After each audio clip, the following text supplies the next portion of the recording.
দর্শক, রাজধানীর ধানমন্ডি থেকে জলাবদ্ধতা ও বৃষ্টির খবরাখবর নিয়ে যুক্ত হচ্ছেন সহকর্মী ইমতিয়াজ সনি। সনি, আপনি তো রয়েছেন সেখানে, একটু জানাবেন বৃষ্টি পরিস্থিতি এখন কেমন? নুসরাত, আসলে আমি আপনাকে বলে রাখি, আমি ধানমন্ডিতে না, আমি পরিবাগ অর্থাৎ শাহবাগের পাশে যে পরিবাগ, সেই পরিবাগে এলাকাতে আছি।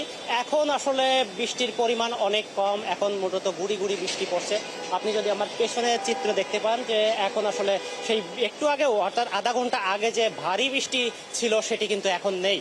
তো এখন গুড়ি গুড়ি বৃষ্টি পড়ছে, আর এই গুড়ি গুড়ি বৃষ্টিকে কেন্দ্র করে কিন্তু এখন মানুষের অনেকটা ভোগান্তি আমি দেখতে পাচ্ছি। কারণ আপনি জানেন যে এখন অফিস ছুটির সময়, এখন মানুষ ঘরের দিকে, তার নিজের বাড়ির দিকে আর কি রওনা দেবে, কিন্তু এই সময়টায় আর কি বৃষ্টি হওয়াতে মানুষ আসলে রাস্তার বিভিন্ন পাশে আমি দেখেছি বিভিন্ন মার্কেট, বিভিন্ন জায়গায় আসলে অপেক্ষা করছে তার যানবাহনের জন্য, বিভিন্ন গাড়ি রিক্সার জন্য। তো এর কারণে কিন্তু মানুষের একটু ভোগান্তি আমি লক্ষ্য করেছি।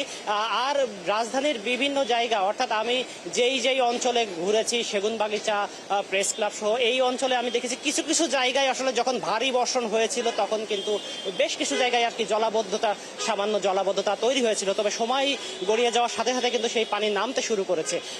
এর আগে আপনাকে বলে রাখি, আজকে কিন্তু আবহাওয়া অফিস থেকেও জানিয়েছিল সারা দেশের কিন্তু 17টি জেলায় 45 থেকে 60 কিলোমিটার বেগে আসলে ঝড়ো হওয়াও একটা আভাস কিন্তু আবহাওয়া অফিস দিয়েছিল। এছাড়া 4টি বিভাগে ভারী বৃষ্টিরও কিন্তু পূর্বাভাস আবহাওয়া অফিস দিয়েছিল। সেইটারই আর কি আমরা প্রতিফলন দেখতে পাচ্ছি আসলে রাজধানীতে, যে রাজধানীতে আজকে দুপুরের পর থেকেই মূলত কখনো ভারী, কখনো হালকা, কখনো মাঝারি বৃষ্টি।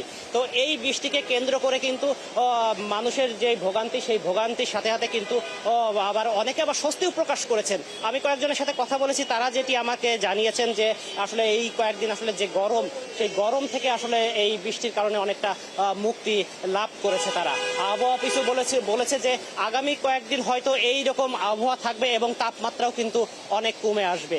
তো এর ফলে কিন্তু রাজধানীতে, আপনি জানেন রাজধানীতে এই যে বিকেল বেলা যখন ঘরমুখ মানুষ আসলে বাড়িতে যায়, তখন এমনি সাধারণ দিনেই কিন্তু যানবাহনের একটা ক্রাইসিস থাকে।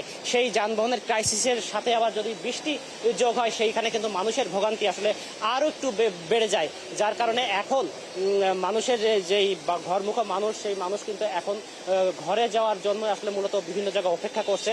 এছাড়া আমি দেখেছি বিভিন্ন ফ্লাইওভার, ফুট ওভার ব্রিজের নিচে মানুষকে অপেক্ষা করতে দেখা গেছে।